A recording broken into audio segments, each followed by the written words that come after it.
Hi guys, in this video we'll show you how to program Beast G2 series ESC with LED program card G2. First, connect ESC with the battery, power on the ESC.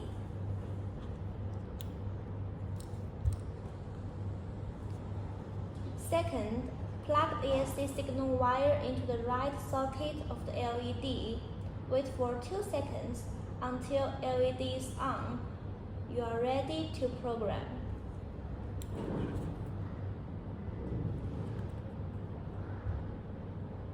Third, press menu button to select the main menu.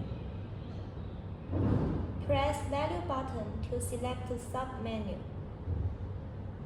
Press OK button to confirm. Press reset button to reset. For example, if you want to set neutral range, press menu button to select 03.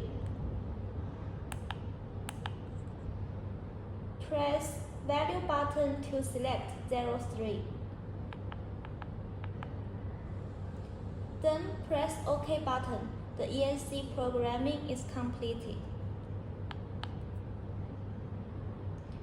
If you want to reset the ESC value, press the reset button first, then press OK button.